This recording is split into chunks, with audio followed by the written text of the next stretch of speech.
When my God says let's go, the sun will never shine again. When God says let's go, the moon will never give its light. And all the tribes of the earth will mourn, and every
Let me welcome everybody to today's worship.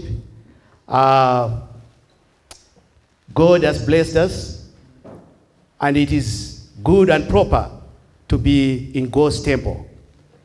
You know, this church is intimidating. You've got pastors, you've got doctors, and you've got all different kinds of people.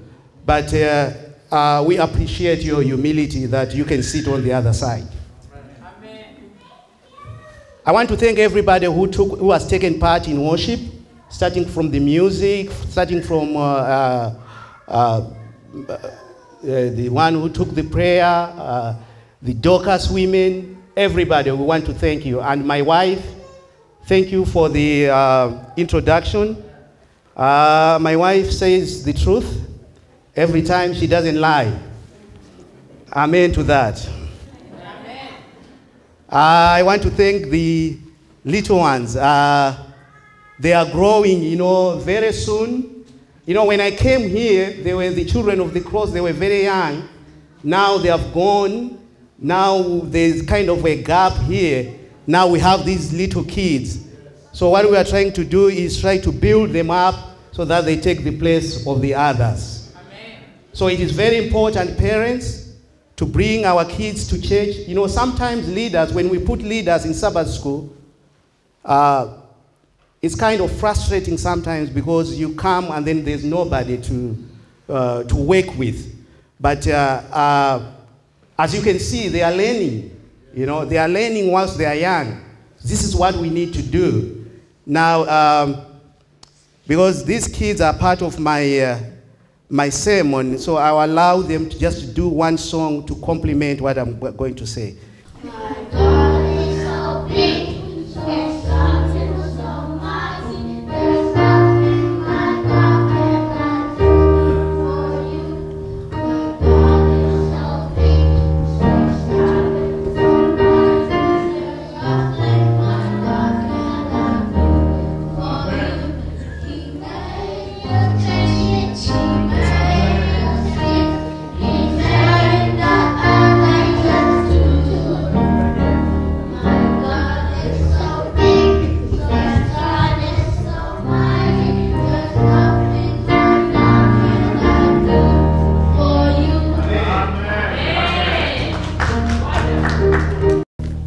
Let us pray. Father, we are in here to hear the message from you. May you open our hearts and may we have your spirit so that we should get the message from you. And at the end of the day, we should not be the same. Is our prayer in Jesus' name. Amen.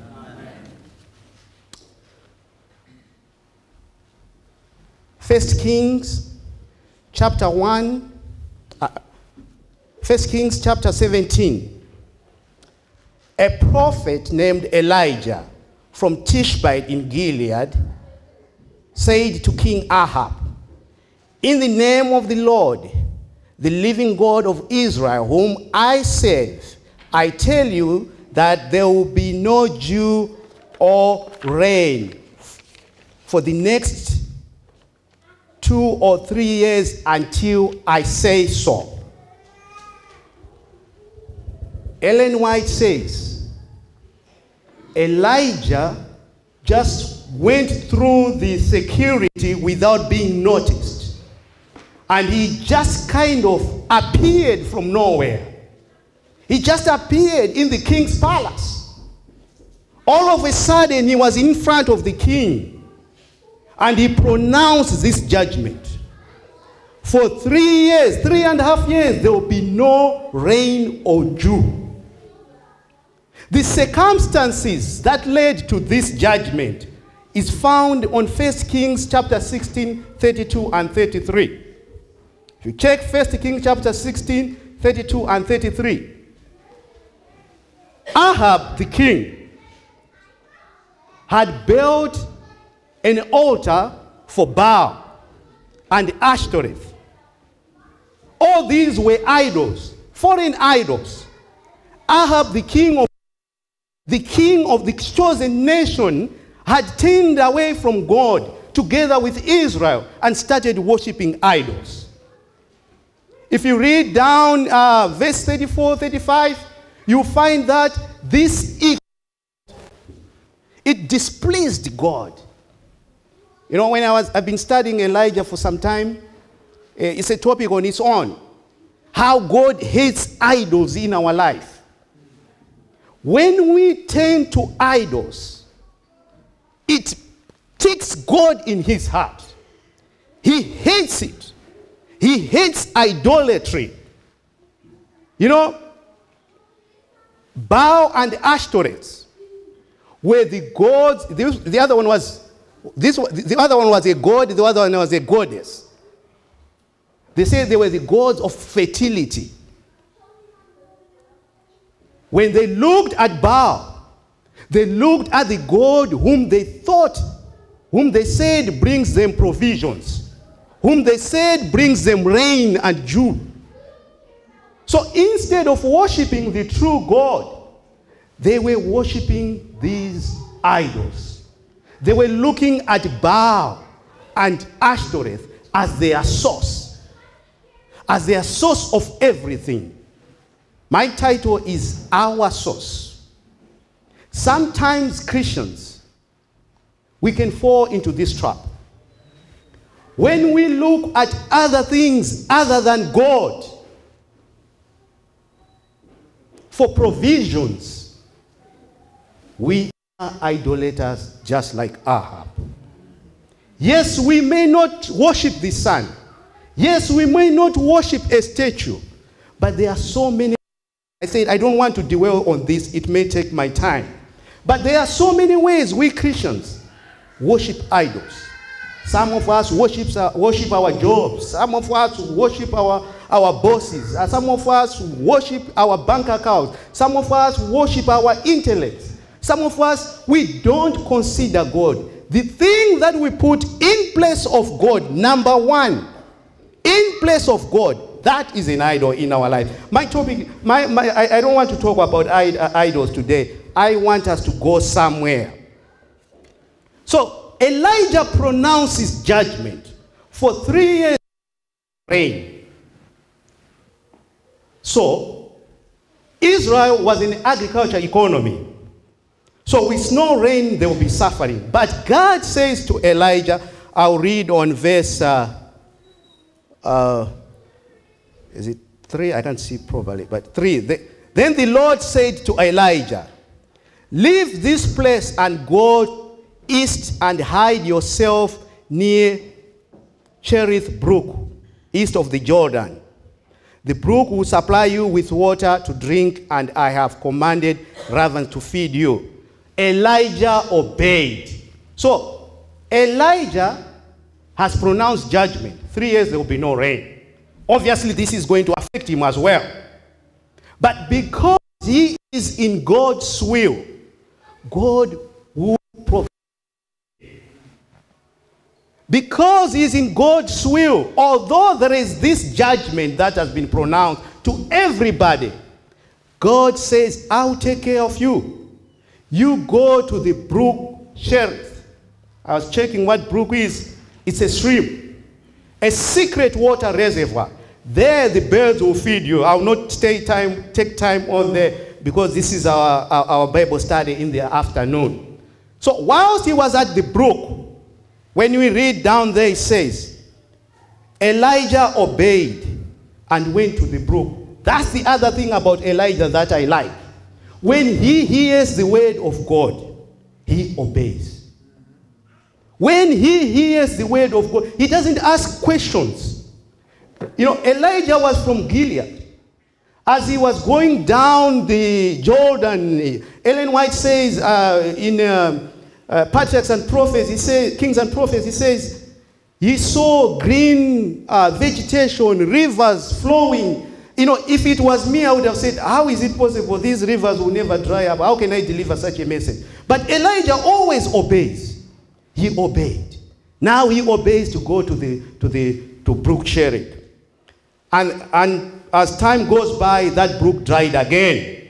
And then when it dried up, on verse, my eyes are going. On verse 8, it says, then the Lord said to Elijah, now the brook was dried up.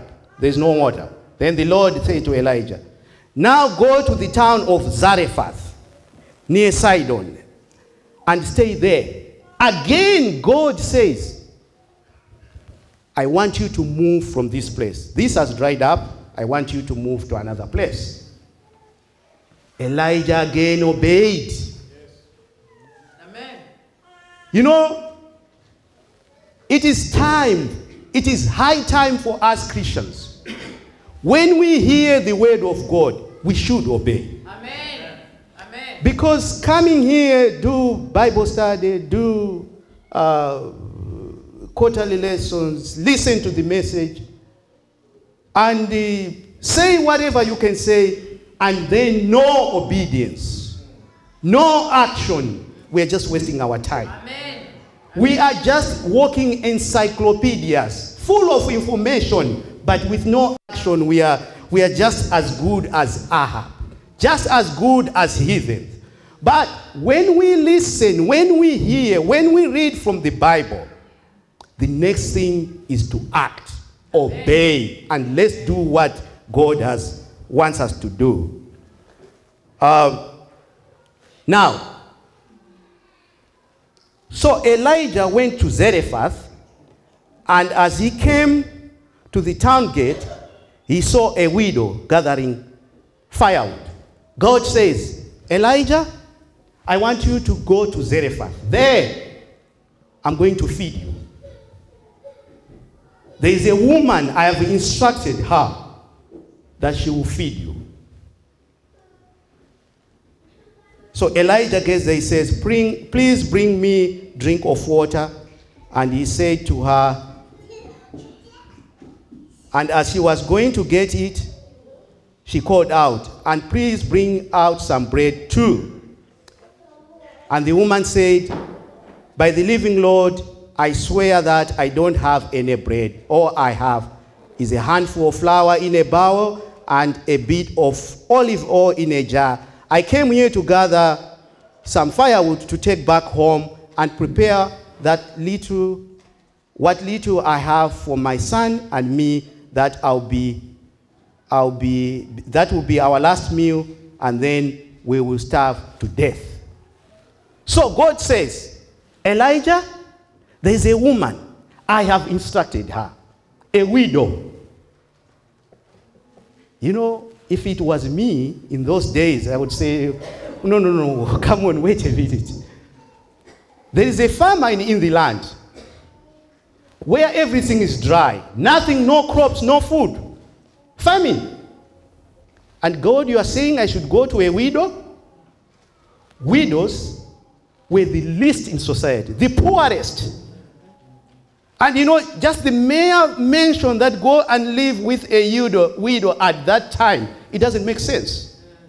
But I like Elijah, he obeyed again. Amen. He obeyed again. And he says, I have instructed this woman. Okay? I have instructed this woman. But as we read here, this is where my message is. Elijah says, please bring me a drink of water. And he said to her, and please bring me some bread too. God says, I have instructed this woman. Okay? And Elijah says, can you give me some bread? But the woman says, by the living Lord your God, I swear that I don't have any bread. Where is God's instruction? Because God says to Elijah, I have instructed this woman. And the woman says, no, wait a minute. Wait a minute. I only have little. The little that I have is for me and my son. We cook that and then we die. I don't know if it were you, what you would have done. I came here to gather some firewood to take back home and prepare what little I have for my son and me. That will be our last meal, and then we will starve to death. But Elijah said, don't worry. Go on and prepare your meal. But first make a small loaf from what you have and bring it to me, and then prepare the rest for yourself. For this is what the Lord, the God of Israel, says. The bowl you will not run out of flour, and the jar of oil will not run out until the day the Lord sends rain. So it is Elijah's duty to invoke faith in this woman. So it is up to this woman to take action. Amen. Because the woman can just listen and just choose not to do what Elijah says. But the woman is being challenged here. to look at the meal that she has, or to trust on the word of God that Elijah is saying. It is up to the woman to trust on the word of God, on the promise of God. It is very challenging. If it were me, it would have been a big challenge. Either I share the little meal that I have with this man that I don't even know, that is not even of his tribe. This woman was not a believer either. He was not one who has listened or who knows the language of God. Just the mere word from Elijah. So she had to make a decision. Most of the times we are challenged as Christians, whether to trust in our instincts or to trust in the word of God. Amen. It is a big challenge most of the times.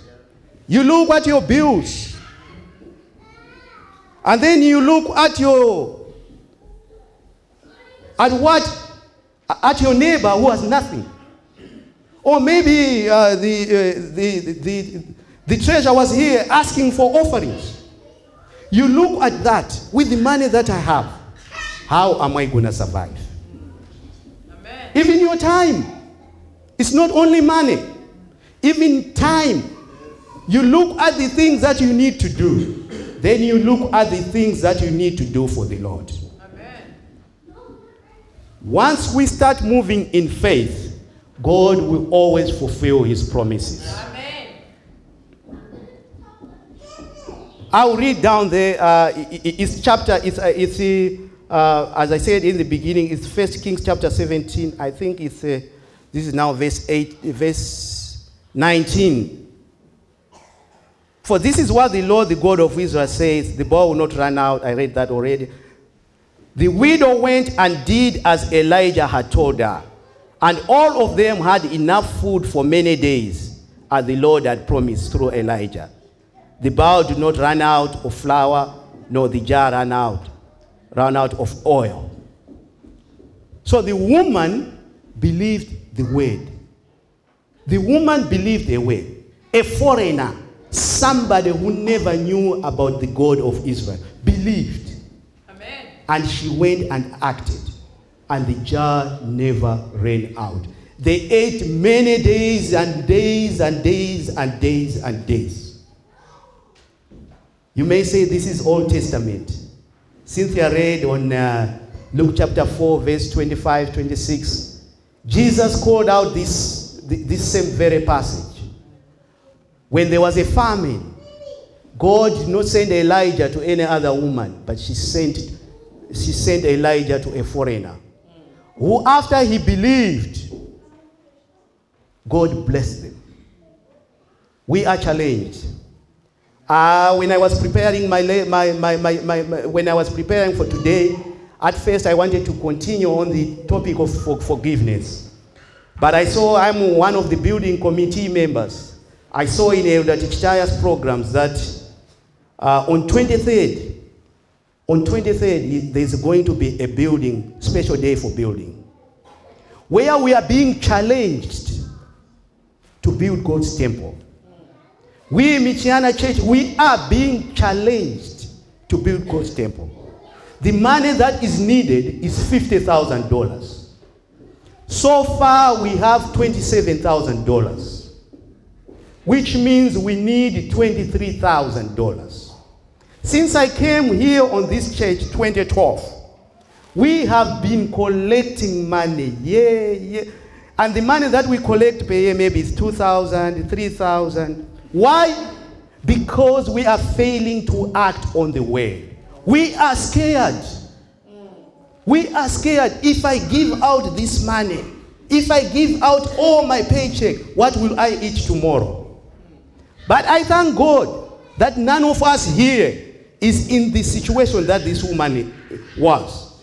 This woman was in a dreadful situation than the situation that we are facing here.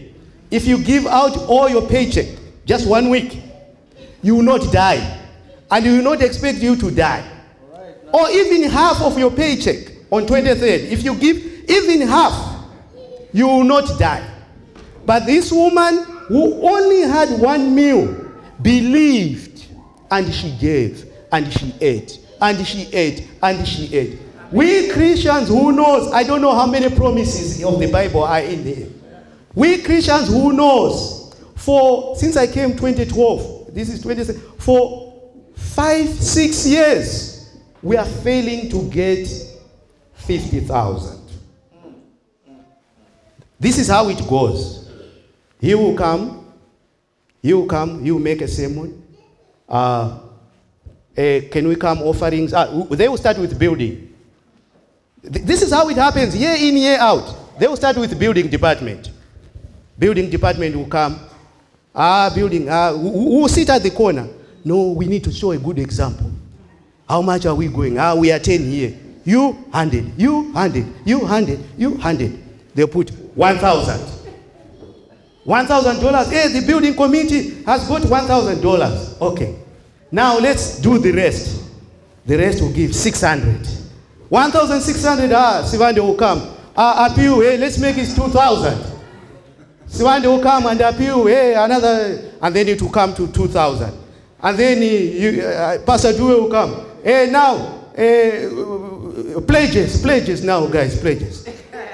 Our pledges, we have got 3,000, total 5,000. And the 3,000, only half of the pledges will be paid. At the end of the day, the money is not increasing. The only money, the real money that has been collected is 2,000. But it just shows that the people who believe, it just shows that we believe in a God we don't trust.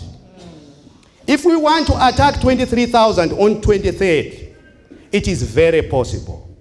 If we want to attack 23,000 and apply the mentality of this woman, if I believe this man's word, if I believe what God has said, that if I give, I will not die. If I give, I will not be chased away from my house. We will do it. But because we are scared, on 23rd, we are going again. The building will sit down, they'll give 100. How about if one person, that one gives 1,000, 1,000, 1,000, 1,000, 1,000, 23,000 is done. Okay, you may say for argument's sake, Helepa, I should give 1,000. Is that right? But look, in 7 years you have failed to give 1,000. Because in 7 years, if each one of us had given 1,000, the money would have been 50,000. In 7 years, if we had given 1,000 each, the money would have been 50,000. But the money is still 27,000 because on 23rd again, we'll have 2,000. And now, maybe at the end of the year, on Thanksgiving again, he is going to do another program. We'll have another 2,000. So we'll be on 31,000. That's the end of this year. We'll be on 31,000. Next year, the same. It is time we trust the God we believe. Amen. It is high time we trust in the God that we believe in. Yes. I can guarantee you, people, that if we give generously, our God will not let us down. Amen. Amen. I received my W-2 forms. I looked at the total figure. Oh, I said, oh, this money? I've made all this money the whole year? And then I got a statement from my treasurer. Oh, let me see how much I've given to the church. I believe everybody got that. I compared my W-2 form, and then I compared with what I gave the whole year to the church. It was embarrassing. I decided, I said, no. I'm not going to give $100 or $200 this time. I'm not going to give $200 or not even $300 to the church building. I'm going to do better. Yes. Amen. You see, I know some people are saying, Helepa is becoming a prosperity gospel. He just wants money. No, it's not. How about thanking God for what he has done in our lives? Amen. You know, living in this country is not easy. Amen. Living in this country, God seen us from January to December. Some of us have got no insurance, no going to the hospital throughout. Amen. Amen. That is not easy. Some of you, I was talking to my niece, she was telling me, I was trying to help my client and she fell down. I was scared. God has, we have worked with people who are sick from January to December, and God has protected us from any incidents, any major incidents. Amen. How about thanking God with that? Amen. You see, this woman, we never read that God gave her a lot of money. No. Just God gave her what she needs to keep on going. Amen. When you give, do not expect millions of money. Don't expect millions of money. But God will give you what you need. What you need, that will keep you going. That will keep you going through and through. Jesus gave his son, the only son. That is enough reason. If you think I'm speaking for prosperity gospel, God gave his son and he commanded us, we the chosen, to take his message out into the world. We as his children, we are the right people to build him a temple. Amen. We Michiana, we here, we who are here, we are the rightful people to give to God, to build him his temple. Recently there were 2 funerals. The other funeral, we had it here. The elder had to make a phone call to ask for permission from the owners. We want to use the church on Thursday. We have a funeral. That is not right. That is not right. What if they had said no? We're going to say to the family, no, we can't. That is embarrassing. We need our own church. Amen. We need our own church. And then the second funeral was on Saturday, last Saturday. They had their funeral, and then they said, no, you can't use the downstairs. Yeah? Last week they said, we have a funeral, you can't use the downstairs. And we had to put our children, our kids, in chains, in yokes and chains, so that they don't go downstairs. That is not right. It is time that we have our own church. Amen. It is time that you and I on 23rd, when 23rd comes, please don't bring $100 here. We need people to move in faith. Amen. When we move in faith, God blesses that. Ecclesiastes 11 verse 1 says, cast your bread upon the waters, and you will find it after many days.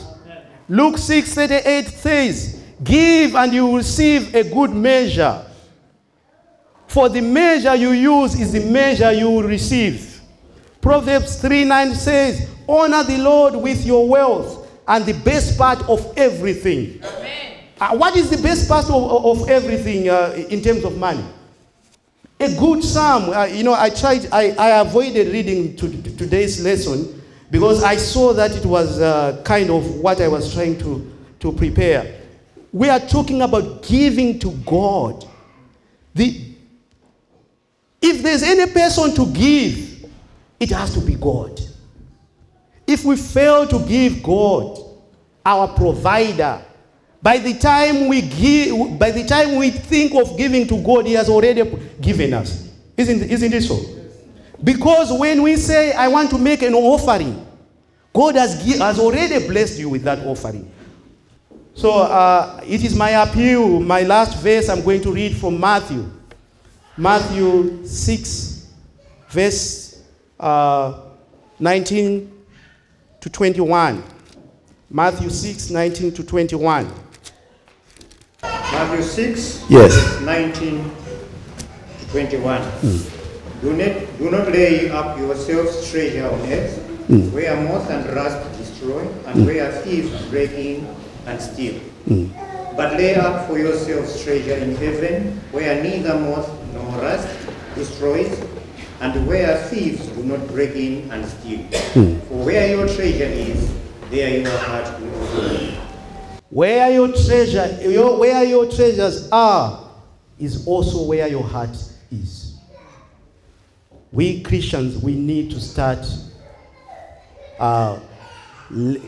laying our treasures in heaven, because in doing so, our hearts are going to follow the same way. Because where the treasures are, the hearts are.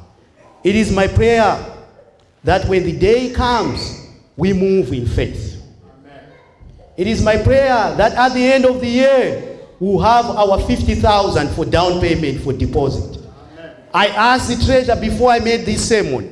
I asked him, the money, how much you have? He said 27,000. Can you show me? And he showed me the bank statement. It is because I didn't want to speak something that I don't know. Our shortfall is 23,000. I don't want to prescribe any amount, but if I do a quick mathematics here, if we do 5 to 1,000 each year, I'm telling you, at the end of the year, we'll be talking something. Amen. We'll be talking something. Because our friends are doing it. Yes. We started looking for church before our friends down there, the Zimbabwe people. But they got their church. We are still doing the 2,000, 3,000 per year. The kids are growing. They need their church. They will need their own church to play in.